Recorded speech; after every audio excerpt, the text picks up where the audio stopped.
And I want to tell you a little bit about what it shows and then start the clip. The first 10 seconds will show you a living, swimming pteropod, one of these small animals that I spoke of earlier. It's a beautiful creature about the size of a lentil bean. It's incredibly important as a food source for juvenile salmon, for mackerel, for pollock, for herring. They are very, very abundant in oceans throughout the world. After that, you will see what happens to a pteropod in seawater that is the same chemically as seawater that is projected by the end of the century. So let's start the video clip, if we could, please. And you will see first,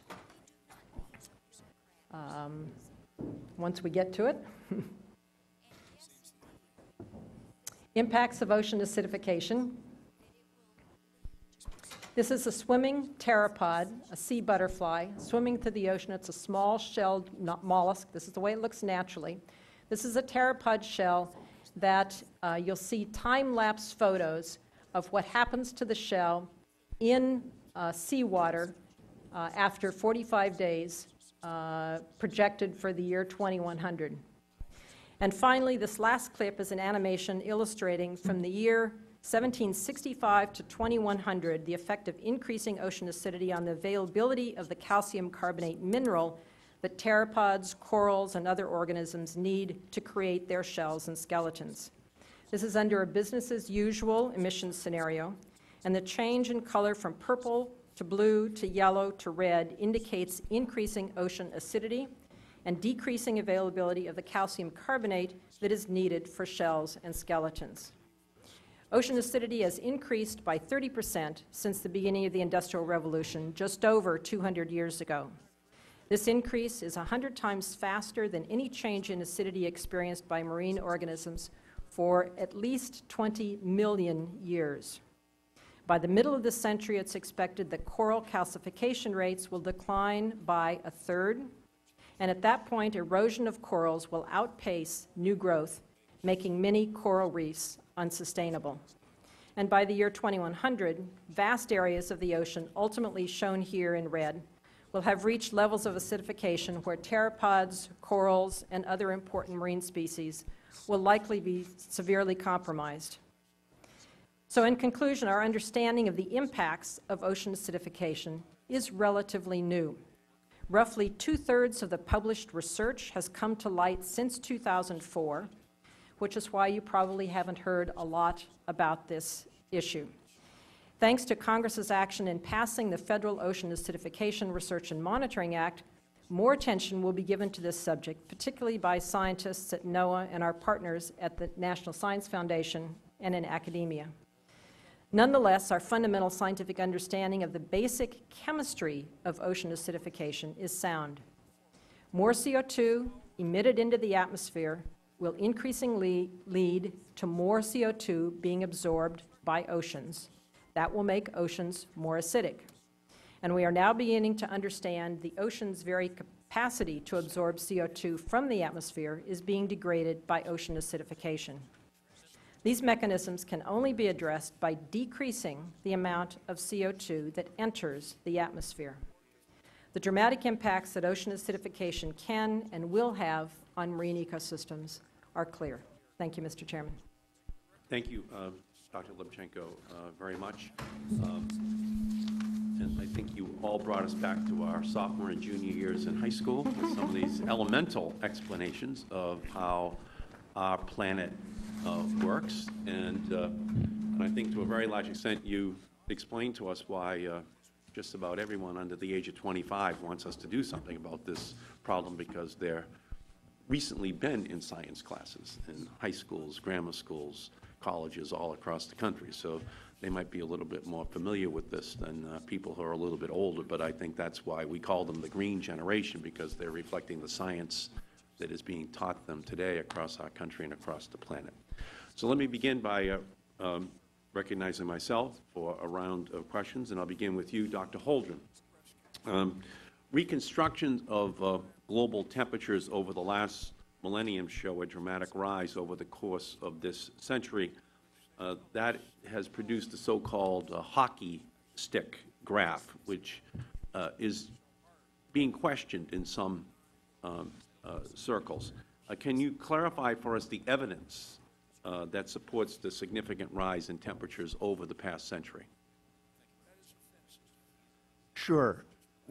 When one talks about reconstruction of past temperatures, one is talking about using a variety of indicators of what the temperature of the Earth was in the period before we had adequate thermometer measurements to meaningfully determine the average surface temperature of the Earth.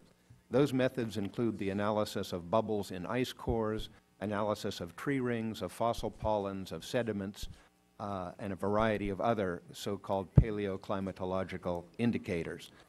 The hockey stick metaphor came about when an analysis of the last 1,000 plus years of temperature based on a variety of reconstructions available at that time from these different proxies, the ice cores, the tree rings, the sediments, the fossil pollens, and so on, came out with a temperature trace that with some bumps was relatively flat for most of the last 1,000 years and then rose rather sharply in the 20th century, indeed then extremely sharply. So the thing had the shape of a hockey stick, a long, relatively flat section, and then a steep rise. This was the particular graphic that led to a considerable amount of controversy at the end of the 90s and the beginning of the 2000s as to whether the particular approaches to developing that graph used by the group of scientists who did it and published it in the journal Nature in 1998 were absolutely correct. There was a flurry of activity at that time, a flurry of controversy about whether their statistical methods were right, whether they had used the right proxies, whether they had interpreted them correctly. It's important to understand that there were a variety of other research groups around the world doing proxy analyses and getting similar results with some variations because proxies are difficult to interpret. The different proxy measures typically relate to different specific areas in the world where the proxy indicators have been preserved, and you need to merge them together in a way that ultimately makes sense and is scientifically rigorous, and that's very challenging. But in the end, as I mentioned before, the effective resolution of the controversy was when the National Academy of Sciences conducted a major study looking at all the proxy data sets, all the methods that had been used to interpret them. Their results, published in 2006, led to the conclusion which I mentioned before. In fact, it was even a little stronger than the conclusion I mentioned before. They said it was highly likely that the temperature increase of the 20th century was unprecedented in the last 2,000 years. There was some greater degree of bumpiness in some of the proxy records than the 1998 Nature publication had included. So it was kind of a warped hockey stick, but still a hockey stick. Thank you, Dr. Holdren. And Dr. Lubchenco, there's been a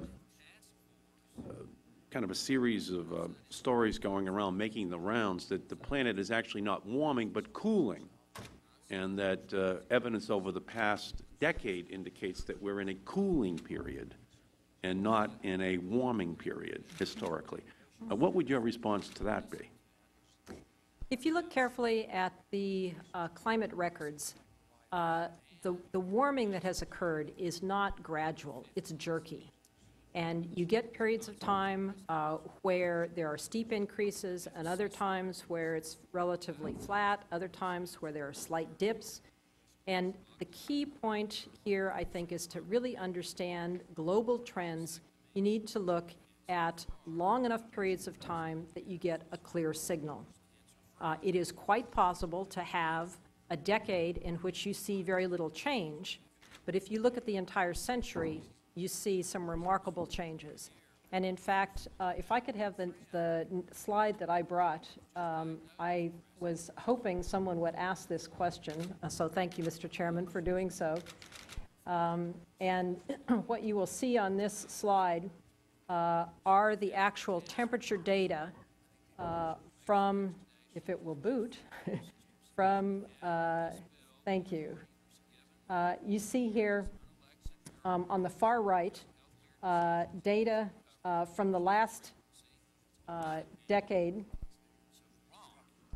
Whoops, that's not what it was supposed to do. Can we do that again?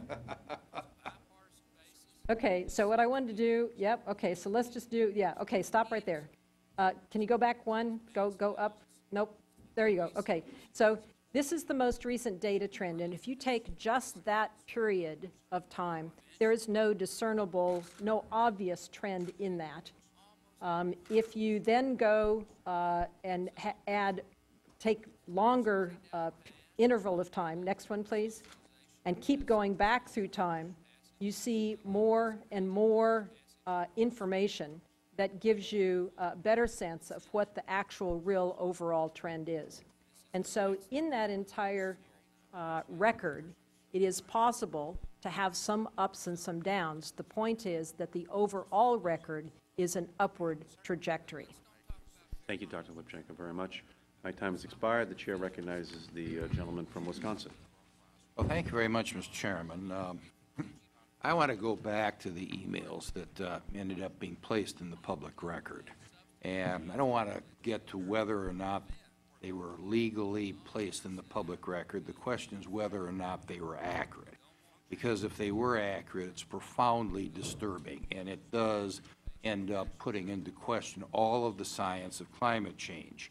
Now, the data from the Climate Research Unit at the UEA in England is one of only 3 major data sets, but they considerably overlap. And they've been used as a basis for the IPCC report as well as the U.S. Global Change Research Program.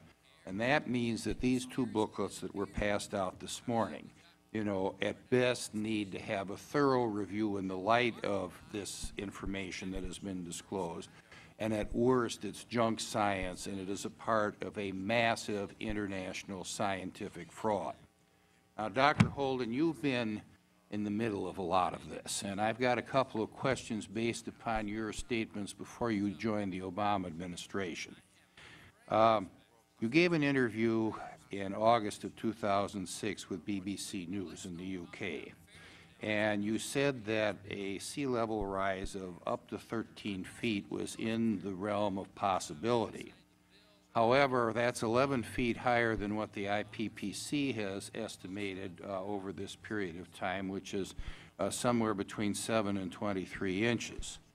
Now, with respect to the hockey stick theory, which the Chairman has referred to, that's been pretty much discredited in the scientific community. And yet, in your October 13th email, which is now in the public record, you aggressively attacked the 2 scientists that put this together, a Dr. Willie Soon and a Dr. Sally Baliunas, for that. Now, I think it's pretty clear that in both cases you were wrong. And I guess I'd like to know if you're concerned now that you're in the White House and representing all of the public, whether you're concerned about the misrepresentation of the state of science with respect to global warming. And I'd also like to know if you still support the principal critic of the those who trash the hockey stick theory, and that is a Dr. Michael Mann, knowing of his efforts now to hide his data and to encourage his colleagues to shut out journals like Climate Research to publish works contrary to his own bias. Congressman, let me try to take those in the order you asked them. And the very first part of your statement, with respect, I would disagree with you that this current uproar calls into question all of climate science. I do not believe that it remotely Well, sir, I didn't say that. I said it ought to be looked at again. And, you know, there's increasing evidence of scientific fascism that's going on, and I think as policymakers who are making decisions about the state of the American economy for the next several generations, that we ought to have accurate science, and it appears there's enough question on whether the science we have is accurate. That's got to be resolved, and I wish we could have done it in this hearing, but the Chairman wouldn't let us. But go ahead. I very much agree that we need to resolve the current issue. It's important to understand what has really gone on here to get to the bottom of it. As I indicated before, that's been one of the strengths of science over the years, the capacity to get to the bottom of the controversies that emerge, and I believe we'll get to the bottom of this one. But the key point is, however this particular controversy comes out, the result will not call into question the bulk of our understanding of how the climate works or how humans are affecting it.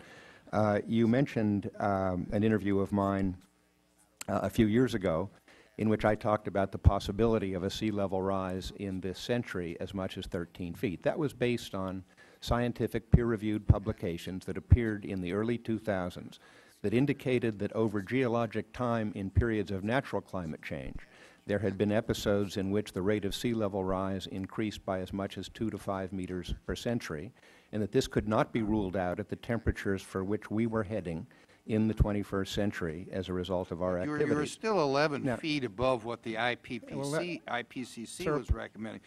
My time is almost up, and I'd just like to, say that there's an awful lot of scientific McCarthyism, meaning name-calling, going on, because I quote from your email of October 13, 2003, saying, "Doing this will reveal that Soon and Baliunas are essentially amateurs in the interpretation of historical and paleoclimatology records of climate change." You're not dealing with their issue, you're calling them names. And I think we ought to get to the bottom of this without having the name calling. And I wish that, that you, as the President's science advisor and a former employee of one of the most distinguished universities in the world, would be able to get beyond the name calling and get to it. My time is up, and I yield back. I would be happy to answer all of the Congressman's questions if I'm allowed. You will be given enough time, but let me turn right now and recognize the gentleman from Washington State, Mr. Inslee. It is continuing studying to me that people can sit and watch the evidence before their eyes of what the seas are going to look like in a century that might melt pteropods and somehow blow that off and be more interested in emails from London. It's interesting to me.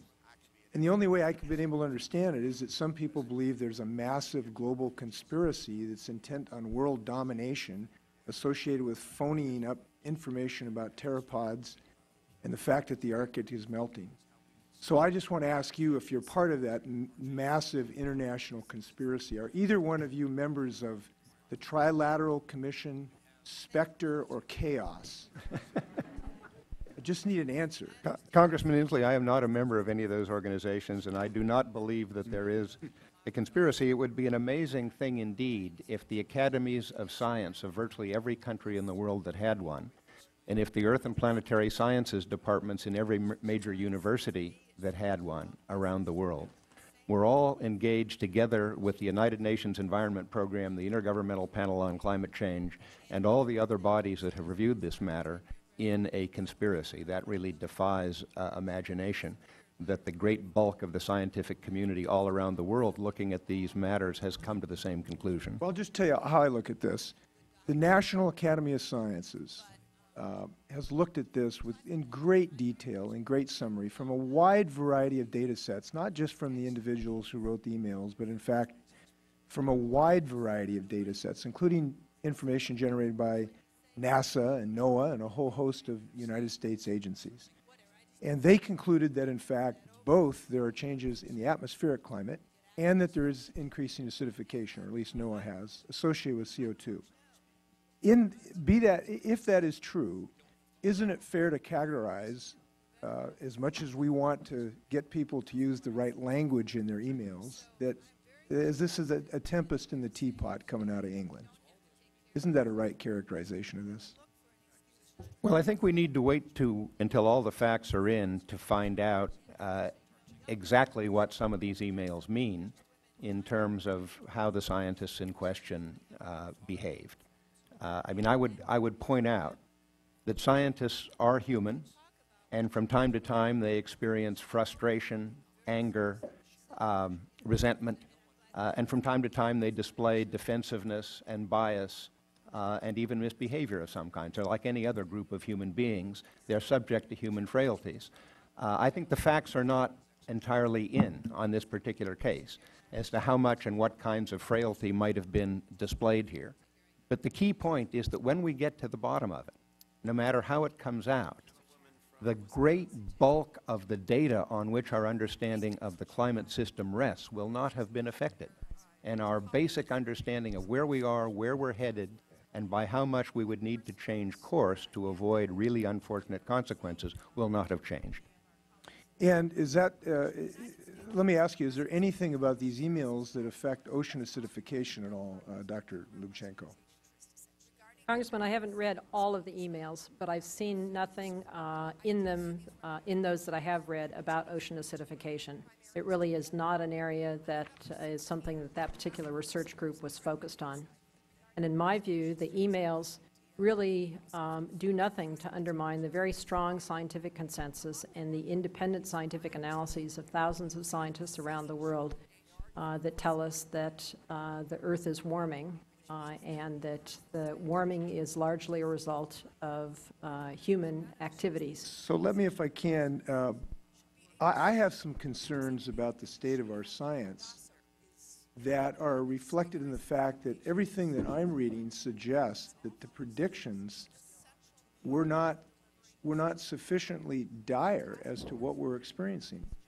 Now, I am not a scientist, as you are, but it seems to me the evidence that I am seeing coming in, I'm looking at this Copenhagen diagnosis report I made reference to in my opening statement, that the Arctic ice sheets are melting much more fast in the summer than we anticipated, that there's been a 40% greater than average ice sheet melt than predicted in the IPCC report in 2006, that we've seen an increasing rate in sea rise than was expected. And to me, just my lay approach is the evidence seems to be coming in the last 24 months, either on the direst end of the spectrum that was considered or outside of that spectrum. What, is that a fair characterization of a huge data set, or what are we to make of this? Well, let me, Congressman, take the opportunity of this particular question to answer part of Congressman Sensenbrenner's, because he referred to the IPCC's finding in its fourth assessment report about sea level rise. In that report, the IPCC made clear that they were only considering the thermal expansion of seawater and a small contribution from the melting of mountain glaciers in their sea level rise estimate for the 21st century, leaving out deliberately the mechanisms thought to have caused the more rapid rises in sea level that have occurred from time to time in the geologic past. And the reason they left out those mechanisms that are capable of causing more rapid sea level rises, they explained in their report, was that we do not yet understand those mechanisms well enough to model them and arrive at the sort of quantitative conclusion that the IPCC was emphasizing. And in addition, we didn't know at that time, we didn't have enough data to know whether on balance the Antarctic ice sheet, the larger of the two, was gaining mass or losing mass. Since that IPCC report, there has been a great deal of additional work on these questions. We now know that both the Antarctic and the Greenland ice sheet are losing mass. We know that the rate of sea level rise today is more than twice the rate of sea level rise averaged over the 20th century. And the current best estimates of the peak sea level rise to be expected in this century are 1 to 2 meters. That's not as high as my number from 2006. The advancing science has ruled out the high end of that range, but it makes me wrong in 2006 by about a factor of 2. And it makes the IPCC wrong by a much larger factor, by which their numerical estimate understated the possible rise of sea level in the century we're now in. Doctor? Congressman, let me just add to that, that the scientific assessment process that the IPCC uses or that National Academy of Sciences uses are inherently conservative. And scientists are, by and large, fairly reluctant to make statements that they can't back up without good data. And so, and I think the sea level rise example is a classic case in point. Scientists knew when they were projecting a 23-inch sea rise increase by the end of the century that there were important factors that they couldn't account for, but they couldn't include them because they didn't understand them well enough, and so they erred on the side of caution. And I think we see this over and over in many of the IPCC conclusions. They are inherently conservative, and so when the reality plays out, it's sometimes more than what was predicted because of that need to have agreement and levels of certainty. Thank you. The gentleman's time has expired. The chair recognizes the gentlelady from Michigan. Thank you very much, Mr. Chairman. And I've listened very closely. I think it's all very interesting listening to you all and some of the other questions as well from members of the panel here. I'm not a scientist, but I don't question that the Earth climate is changing. You know, we used to have dinosaurs, and there's still a lot of debate about what happened to the dinosaurs. Then we had the Ice Age. There was a lot of debate about what happened during the Ice Age. I was noticing an article in one of our papers just the other day. They're doing some studies in Lake Superior along the Pictured Rocks, which they are indicating that they think a couple of thousand years ago, the water levels there could be anywhere as much as 50 or 60 feet higher than they are currently. So the climate of the world is never static. It is never going to be static. The climate is going to change. And for me, the question is, as you say, the science is, paraphrasing what Dr. Lubchenco said, that the science is incontrovertible, that it's unequivocal, that it is all, that the climate change is human-induced or human-produced. And that is the question that I'm struggling with. That's why I think all of these emails coming out are very interesting. I think it's unfortunate that anybody that questions the ideology, the absolute science that man is creating all of this is somehow, we don't care about the planet. I mean, it's ridiculous. And I think it is unfortunate that that happens. But whatever. I do think that the question, as I say for me, is whether or not it is human-induced, particularly when this Congress has been traveling down a path with cap-and-trade legislation that is going to, in my opinion, decimate the American economy and that of my state. I think that we look at these emails and you know, as it's an attempt in many cases just to silence any dissent, which I think is very unfortunate. And I would just read one. I'm not sure the ranking member read this previously, but here is one. You know, there weren't emails during the dinosaur age, by the way, either, or the ice age, but here's an email saying, I think we need to stop considering the Climate Research Journal as a legitimate peer-reviewed journal, and perhaps we should encourage our colleagues in the climate research community to no longer submit to or cite papers in this journal. How ridiculous. How unfortunate that here's this climate research journal that if they question the incontrovertible science, that they are, you know, just dismissed and made to feel as though, you know, they can't even question this. I think it's a travesty. And I do recognize that the emails are an inconvenient truth, perhaps, are an embarrassment, particularly on the brink of Copenhagen. But I think one of the most important jobs of the Congress is to exercise its oversight responsibilities. And because of these emails, because, in my opinion, there is at least a debate on whether or not climate change is human-induced or man-produced. For instance, I was just reading the other day that in Indonesia, where the peat moss is naturally composting, that is the third largest producer of carbon dioxide in the planet, more so than many other kinds of things.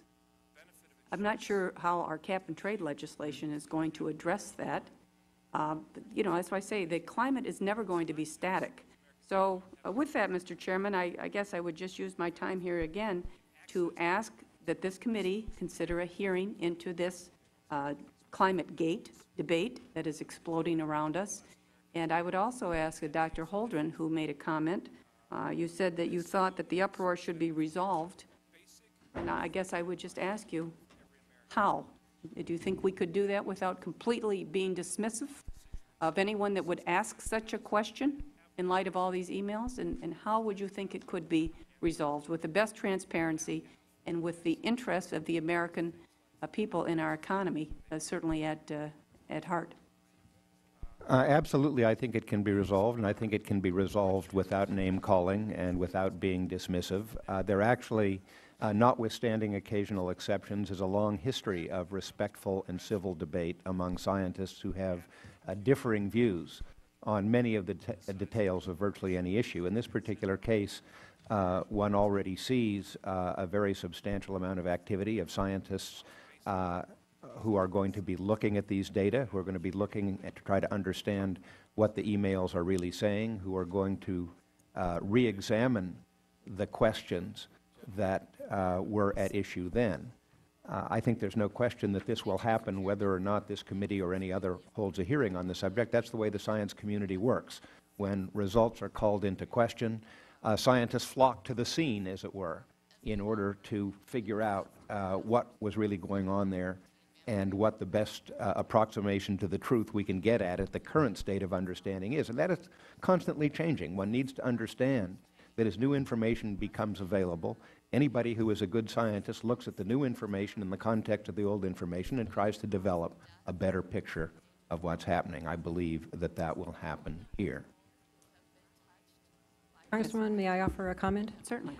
Could I draw your attention to page 6 of this document? There's a figure here that I think addresses the very important question that you asked earlier, and that is, what is the role of, what's the human contribution to global climate change, and how do we know if humans are having an influence? You're absolutely correct that climate has changed a lot in the past. We've got good evidence of that. We have been able to model those changes and understand more through time about what the natural changes are and what factors are influencing them. This particular figure shows what the climate would be doing without the additional carbon dioxide that humans have put into the atmosphere along with other greenhouse gases. And that's what's shown in this blue, the dark blue band. This is 1900 to 2000. If I could, I know my time has expired. Let me just ask you, does that graph take into consideration what is happening in Indonesia? And do you consider what's happening in Indonesia man-induced? There are many sources of carbon dioxide, some of which are natural and some of which are a result of changes in land use practices, so they are affected by human activities, as well as burning of fossil fuels. And these kinds of analyses take into account our current understanding of the sum total of emissions from multiple sources. And they tease apart what is the human contribution from what would be happening naturally. And there's clear evidence that what is happening now is strongly influenced by human activities. I'm not sure if that was a yes or no, but my time is completed. Thank you very much. Gentlelady's time has expired. The gentleman from Oklahoma, Mr. Sullivan. Thank you, Mr. Chairman, and thank you both for being here. I was going to ask first about the emails, too. Do you think the scandal and this seems to be a culture of corruption in the scientific community right now on these emails and manipulation of data for a purpose to get their own results? Do you see that as a problem, yes or no? Congressman, I don't believe that the exchanges that you saw are typical of the broader scientific community. I would add that I, too, do not believe that these emails are remotely sufficient to demonstrate a culture of corruption in the scientific community. They're emails from a relatively few people involved in a particular controversy that was attended by a good deal of frustration and anger. And as to exactly what went on in the way of manipulation of data, I think that remains to be seen. To the extent that there was manipulation of data that was not scientifically legitimate, and I emphasize that scientists manipulate data all the time in order to make them comprehensible and consistent.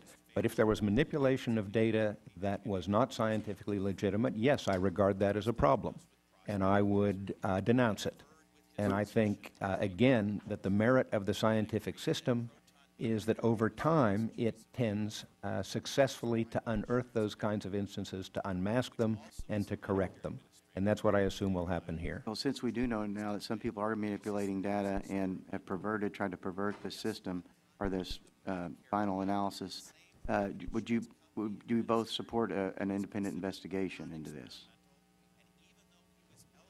I'm not sure an independent investigation, if you mean by the Congress of the United States, is the right way to get at scientific truth. I think the scientific community has well-established mechanisms for doing that, and I believe they've already been set in motion by these disclosures. We will find out what went on there. It's not clear at this point. I haven't read all the emails either. It's not clear at this point what some of them mean. I would point out, for example, that the term trick is often used in science to describe a clever way to get around a difficulty that is perfectly legitimate. The use of the word trick does not in itself, in science, demonstrate that there was manipulation. I think we need to hear all sides of the story before we decide what happened there. If it turns out there was improper manipulation, again, I would denounce it. And I would be grateful that the scientific process had run its course and disclosed it. If this committee or others want to have hearings that end up calling as witnesses people, scientists, who are involved in trying to sort that out, I think, of course, that's fine. Now, both of you are scientists. What is we were talking about man-made and natural causes of CO2. If you could just really quickly, simply break down how much is man-made and how much is natural, percentage-wise?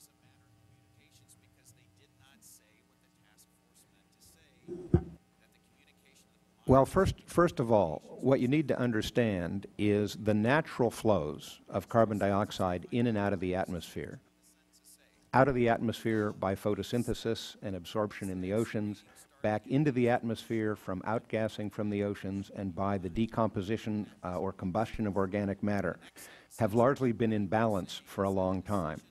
They're currently in the range of something like 7 or 8 times the human input, but the problem is that the natural input and uptake has been in balance, and the human input has driven the system out of balance and is leading to an accumulation of additional carbon dioxide in the atmosphere. This is extremely well understood scientifically. Nobody disputes this particular point in science. But it's at least 7 or 8 times greater than the man-made cause.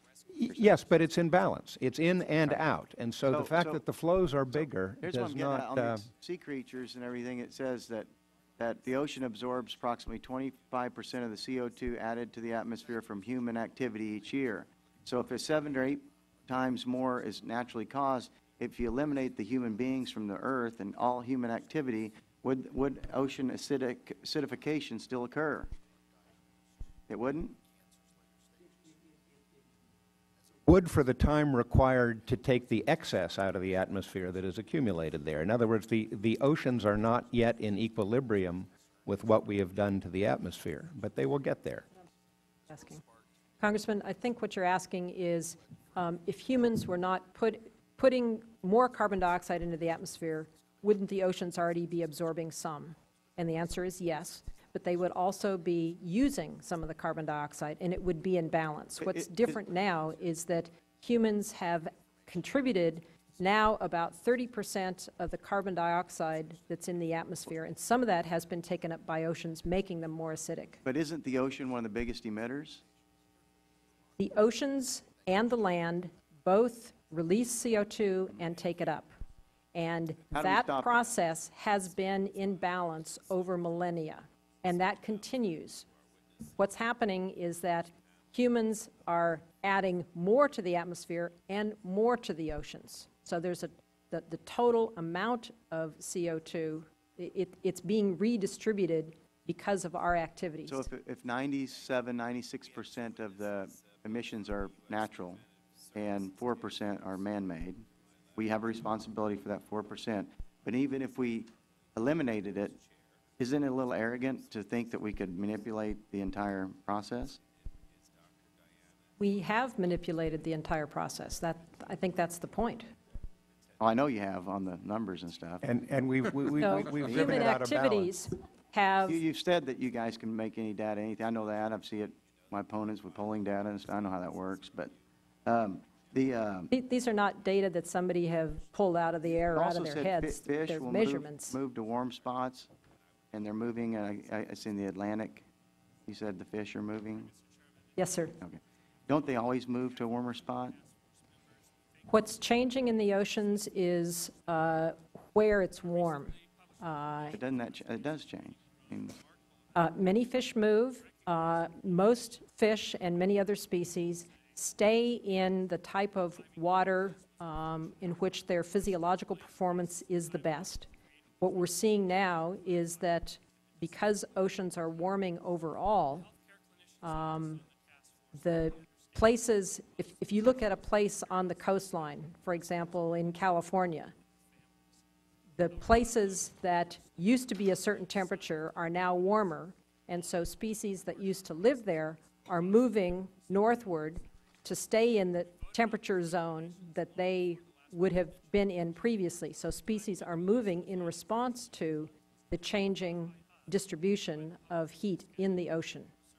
And Doctor, you said in your testimony that or you stated time. before that sea levels, Okay. oh, thank you. Mr. You Chairman. can complete your question if you'd like. At sea levels, with the data you've interpreted, will rise 11 feet by the year 2000?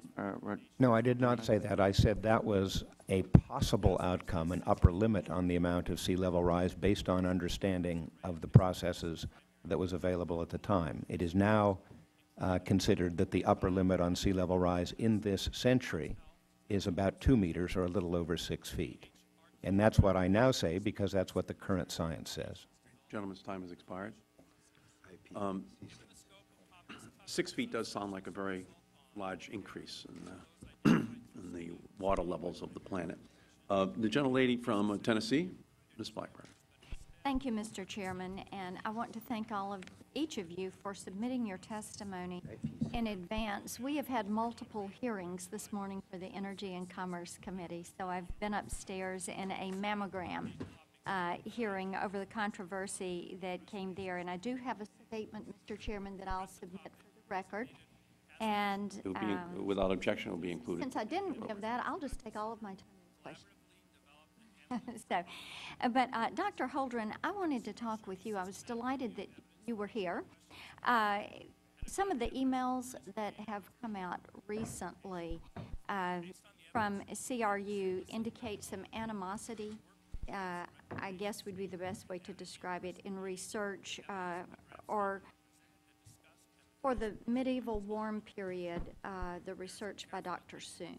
And I wanted to see if you would elaborate on your intentions in those emails. The great bulk of scientists who've looked at these questions concluded a long time ago that the medieval warm period was a regional phenomenon and not a global phenomenon. The arguments by Soon and Baliunas to the contrary fared very badly in the scientific community in terms of the rigor and validity of their arguments. And that is the reason that they were often disparaged in discussions of this matter, in particular because they continued to espouse the view that the medieval warming period was a global phenomenon long after evidence to the contrary became persuasive to everyone else. One of the characteristics one expects of scientists is to change their mind when data and analysis show that they were wrong the first time. I changed my mind about the maximum sea level possible in the 21st century when the analysis and the data changed. And that's what we expect from others. When that doesn't happen, a degree of frustration and anger often materializes because of a concern that people are simply muddying the water by repeating discredited hypotheses. Okay. Well, let's apply that statement then, looking at the climate change data that has been lost. And do you think that the climate change data has been compromised since there was original data lost by CRU? Yeah, I think that's unfortunate. Whenever any original data are lost, that is a misfortune. It's unfortunate that it happened. I wish it had been prevented. I think the robustness of all of the data sets we have available to us is sufficient to survive that loss, but I do regret the loss. Well, if further review on all of this shows that the IPCC report in 2007 used corrupted or tainted data, what do you think they ought to do about it? Should they be willing to go back and say, you know, we're going to have to change our mind on this because we used corrupted data or we didn't give the whole picture or science? If you look at the whole thing, it proves us wrong. To the extent that it is shown that data were corrupted and influenced conclusions of the IPCC, of course those conclusions should be revised. And the IPCC, in every successive report that it produces, which is roughly every 5 years, revises a whole variety of conclusions it reached in the previous assessment because new information has become available. It's of course unfortunate if the new information that becomes available is that data that were previously used were corrupted. But in terms of the outcome, the revision of the findings based on new information is the same. Scientists do that all the time. The IPCC does it, and they will do it if it is determined that any conclusion of the IPCC was based on data that were corrupted. You can be sure that those conclusions will be revised in the next assessment.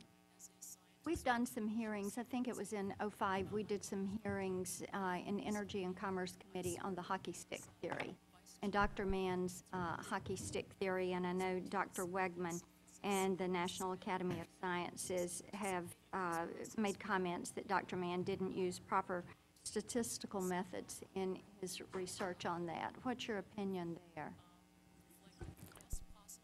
I think there is reason to believe that some of the statistical methods that Dr. Mann used were not the best for the purpose. The Academy pointed that out, and it nonetheless concluded that his basic finding that the last 50 years were the warmest half-century in the last 1 to 2,000 years was nonetheless robust. And again, I would point out that arguments about what the best statistical techniques to use are pervasive in the scientific community. And it's no surprise that one has a difference of opinion. It's no surprise that a scientist may have made a mistake in the method chosen to analyze a particular data set. Again, the key thing about science is not that scientists are always right, it's that they fix their mistakes over time. Well, let me ask you this. I know that some of the scientists who have come before us and they advocate limiting greenhouse gas emissions also have stated they think that maybe the global temperatures have stopped rising over the past 10 years, even though the greenhouse gas emissions have increased. So how do you go about explaining that discrepancy when you look at what is natural, what is man-made, what is cyclical? How do you explain that? Well, first of all, I think Congresswoman, before you came in, Dr. Lubchenco explained a diagram that's on the board that actually addresses that question. And the key point is that the climate and the surface temperature of the Earth fluctuates all the time for a wide variety of reasons, most of them natural. What we are seeing is superimposed on those natural fluctuations a long-term trend of increasing global average surface temperature of the magnitude and of the sort expected to result, according to both theory and models, from the increases in carbon dioxide and other heat-trapping substances that humans have imposed on the atmosphere. If you look at the actual temperature data, and I have in front of me the NOAA data set for the global average surface temperatures through 2008, what you see is that 9 of the 10 warmest years in the 140-year thermometer record, the period of time since 1880 when we've had enough thermometer measurements around the land and the ocean to meaningfully define a global average surface temperature, 9 of the 10 warmest years in that period occurred since 1998. 1998 itself was the second warmest year in the record. 2005 was the first warmest. All 15 of the warmest years in the 140-year record occurred since 1990. You look at the numbers, you do see a bump, as you see up there on the screen in the far right, where in the last few years there is no discernible upward trend. But this is completely consistent with having natural fluctuations, natural ups and downs, superimposed on a long-term warming trend associated with greenhouse gases. Mr. Chairman, Gentlelady's can I time has ask expired. one other part on this question? We will have a second round. We'll The have a gentlelady second round. went 8 minutes on the, 8 minutes and 15 Thank you, seconds. Mr. Right. Chairman. The Chair recognizes the gentleman from Washington State. Dr. Holdren, you have testified several times, listening to you, that given the extensive review by the National Academy of Science and using information based from NOAA, NASA, and a whole host of other data sets, that there is no reason to revise their fundamental conclusion that humans are contributing to change in climate, and NOAA not to change a fundamental conclusion that the oceans are becoming more acidic. Mr. Sensenbrenner suggested that there's some scientific fascism, and that's a quote. Is there any evidence of fascism in the NASA organization, scientific fascism associated with this? I'm not even sure exactly what that term would mean, but I'm not aware of any cabals, conspiracies, misbehavior in the characterization and use of data in NASA or NOAA. Well, I tell you, it's troublesome to me, the people who put the men on the moon, the people who discovered water on the moon, the people who are doing great research, figuring out how the oceans are becoming acidic, some of whom are my constituents. It's disturbing to me that people would come to this chamber and call them fascists. I got to tell you, I got a problem with that. I don't think that's right. These men and women are doing the best they can to provide us data and conclusions to the best of their ability. And they, through their professional work, have reached a very, very strong consensus on these scientific issues, who are working for Uncle Sam. And I think it's wrong to say that about them. And there's a little emotion in my voice because I've seen in my neighborhood what this phenomenon is doing. I'd like to be able to catch salmon, and my grandkids, who celebrated his first birthday Sunday, to catch salmon that live on pteropods maybe 50 or 60 years from now. And when people watch what I watched and say that this is just a big scientific fascist conspiracy that are ginning this stuff up, I got a problem with that.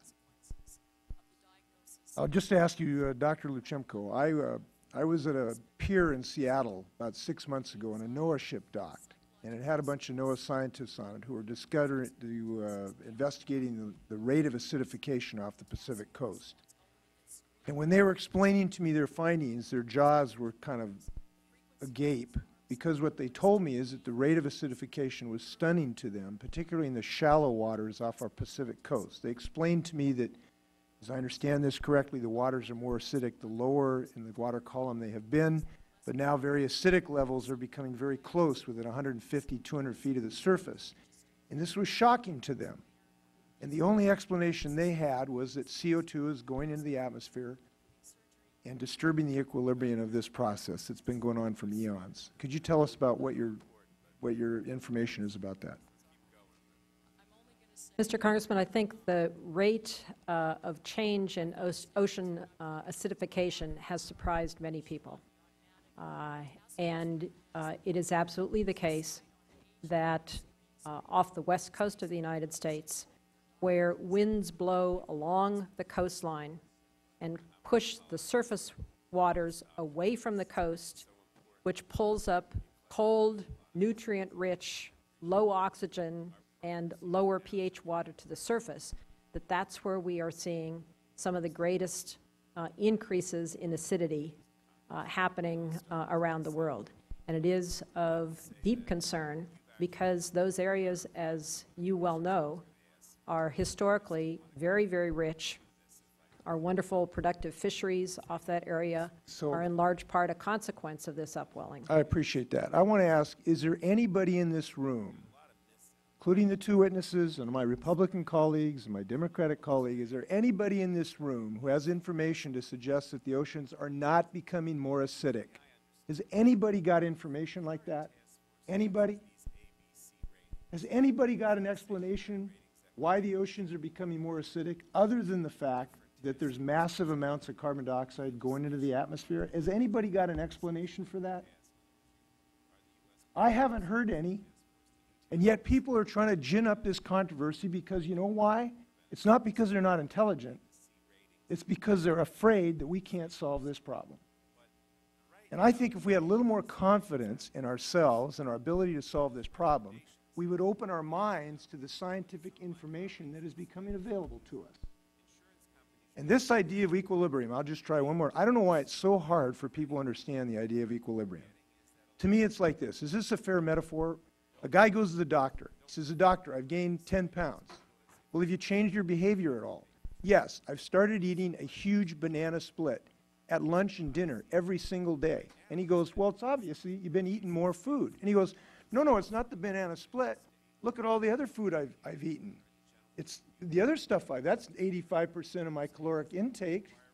That's 85% of the CO2 that's going into the atmosphere. Don't look at the banana split. Don't look at the coal-fired plants. Don't look at the cars. Is that kind of a metaphor for what we're facing here? Not bad, huh, for an amateur. Thank you very much. All right, gentleman's time has expired. The chair recognizes the gentleman from Wisconsin. Well, thank you very much, Mr. Chairman. I do appreciate Mr. Inslee's metaphors, but let me say that the controversy over the leaked emails and their contents cannot be ignored, because it goes to the very basis upon which this debate has gone on for the last several years. And I see an awful lot of attempts by people in this room to shove that concern under the rug. I'm telling you now, it will get worse rather than getting better.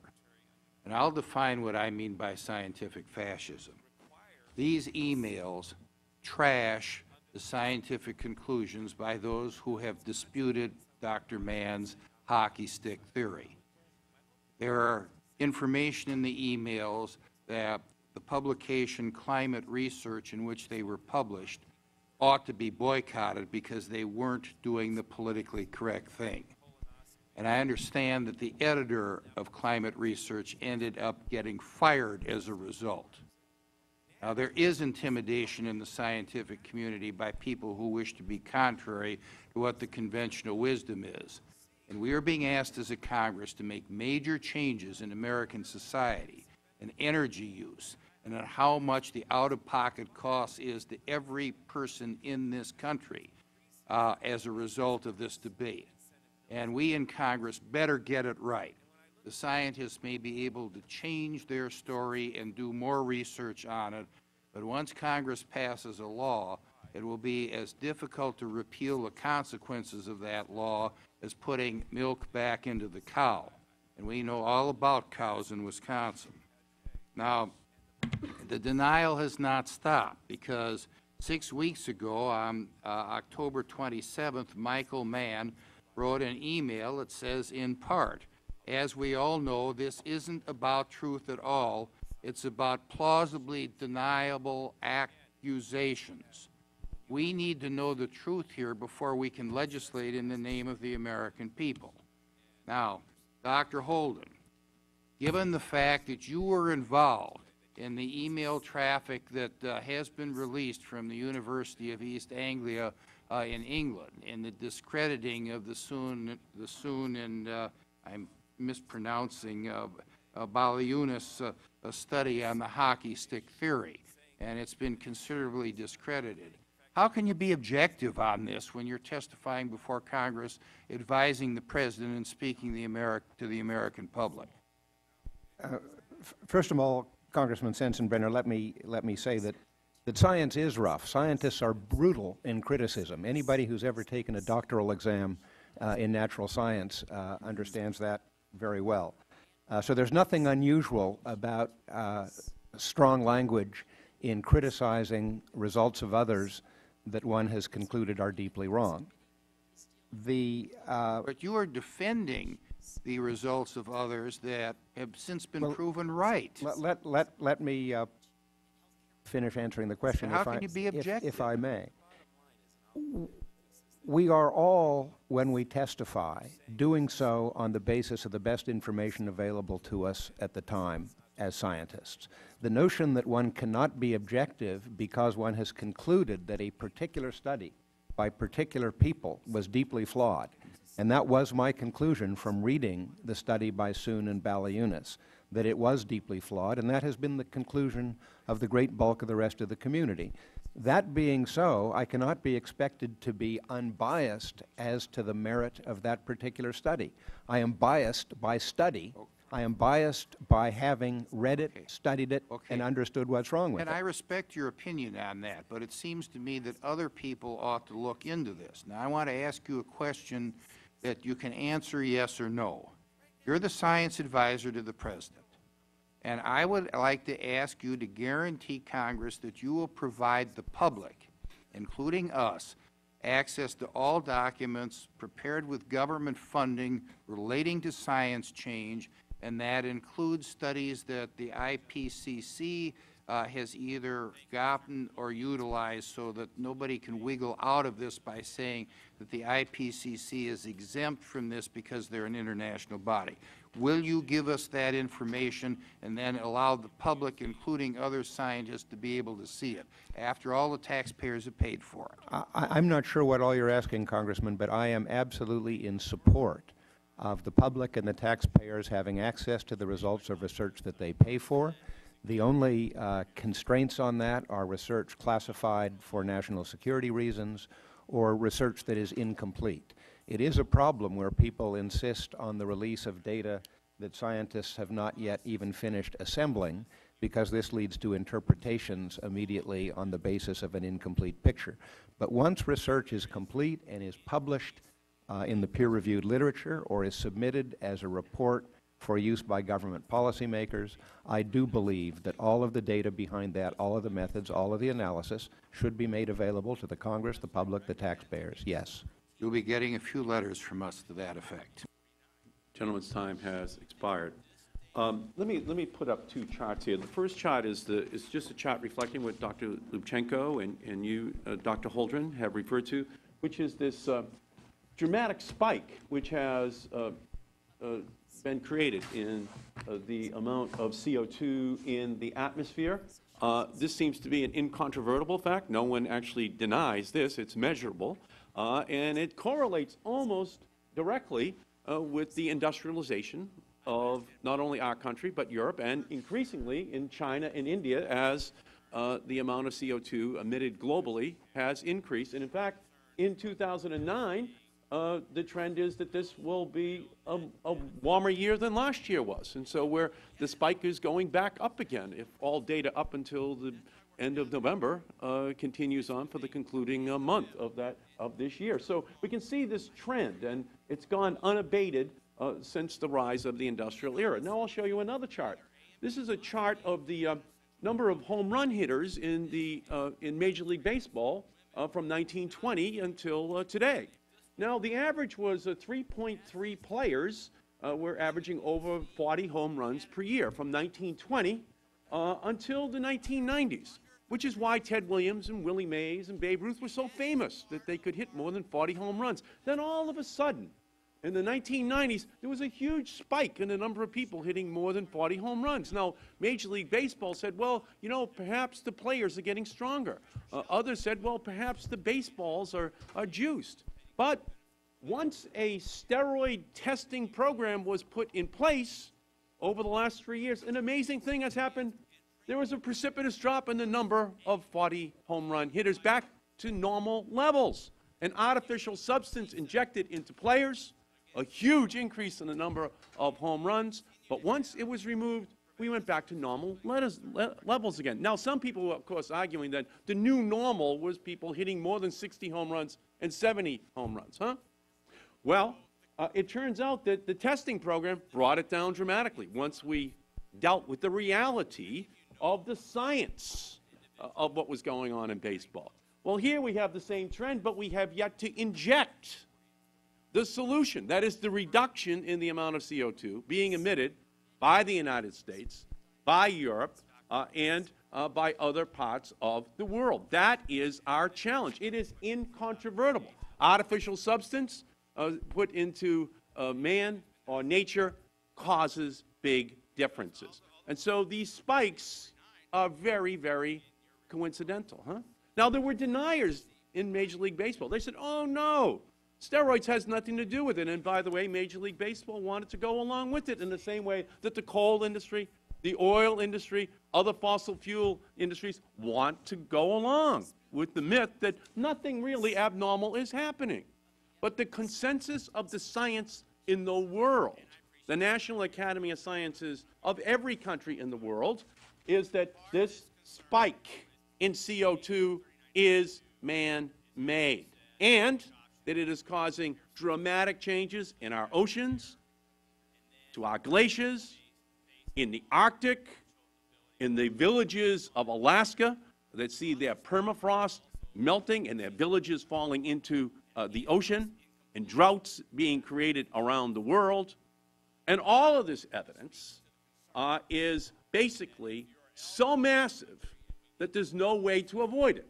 And so what the minority has decided to do, what the deniers, what the oil and coal industry want to do, is to use the few emails of a few people who are doubting this science, which is a consensus around the country, as a way of trying to cast doubt, the same way Major League Baseball did, on the undeniable correlation between the injection of these artificial sources into the atmosphere are having on our planet.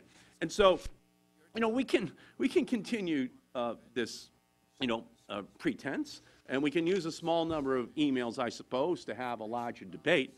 But I think that it would be better for us to accept the science, to accept this curve, to basically deal with the reality that the minority has no answer for why it has spiked so dramatically, why it's going back up again this year.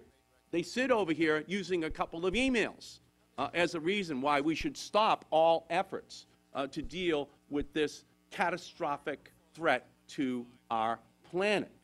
And so, since no alternative theory has been presented, at least baseball said, well, the players are getting stronger. Huh? That was their answer. But everyone who was looking at it was saying, how can they be so much stronger than the players just 5 years ago? Well, that's the same thing that's happening with this CO2 trend. Okay? There is no explanation for it other than that it's man-made. And by the way, you can say, well, it's not that big.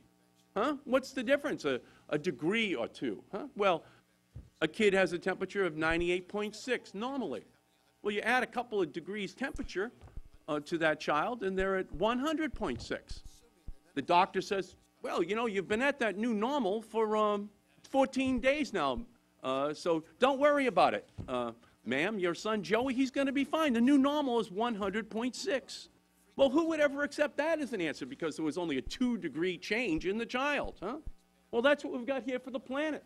A 2-degree change in the overall temperature of our planet is just as catastrophic as it would be for a small child who would receive no medical attention because the doctor had concluded, or a small number of doctors would say the child can live with the new normal of 2 degrees higher. Huh? What parent would ever run that risk of not giving treatment to that child? Huh? And that's what we're talking about here. Yes, there's a normal temperature for the planet, but you add on 2 more degrees, 3 more degrees, it is catastrophic. You know, you get the consensus, as Dr. Holdren is saying, that there is a 6-foot rise in the sea level of our planet. That's not frightening enough for the other side. They want to know why it's not 11 feet anymore. Well, 6 feet has such catastrophic consequences for Alaska, for the Everglades, for Boston, for Cape Cod, for Southern California, that it's almost unimaginable what the changes would have to take place in our country. Okay? So what's the answer? Again, we keep saying, what are you saying is the answer to why this is spiking so dramatically? Where's your evidence? Just by casting doubt with a few emails on a consensus globally and a century-wide study of this subject. Will the gentleman yield? No, I will not yield at this time. Is not going to deal with this issue. Okay? These scientists are our best people in our country. And they are joined by thousands of others, not only here but across the world, in their construction of their analysis. There is no alternative theory that the minority is proposing, other than that which we know has been funded by the oil and coal and other industries that want to continue business as usual. Now, we've tried to construct in the Waxman-Markey bill an alternative way in which these issues could be dealt with. And they, of course, don't want to deal with that issue because they would prefer their denial. What I'm going to say to you, Dr. Holdren, if you could, is I would like you to go through the other points that you would like to make in response to the questions that were raised by Mr. Sensenbrenner in his opening question of you, which I have allowed all of the minority members to do so, and the courtesy I've extended to each minority member, I am going to extend to myself. Dr. Holdren. Well, thank you, Mr. Chairman. I think actually we got to the main points in the further discussion of sea level rise, and I wouldn't have anything further I feel I need to add. Okay. Thank you, Dr. Holdren, very much. Mr. Sullivan, do you have any additional questions? You do not. Okay. Well, then I will allow any written questions that will be posed to the witnesses to be made by members who are not here. We thank our two witnesses for their testimony here today. It is extremely valuable at this time in our planet's history for the two of you to be working for our country and for the world. It's an honor for us to have you here today. We thank you for your distinguished service. With that, this hearing is the Dr. Lubchenco. Would you like to be recognized? The gentle doctor.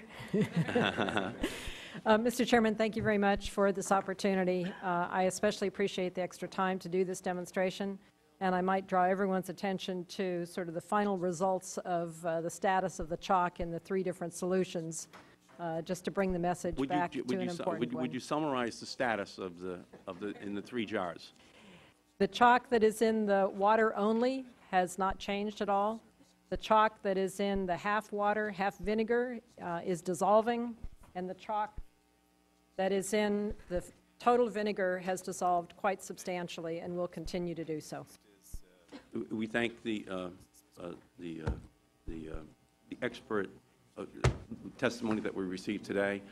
Again, there's a part of us that really needs to go back to sophomore and junior year in high school so that we can get a briefing once again on the essential science that affects our planet. We thank you for everything that you've done here today. With that, this hearing is And we thank you, Mr. Chairman, and we thank the committee. we thank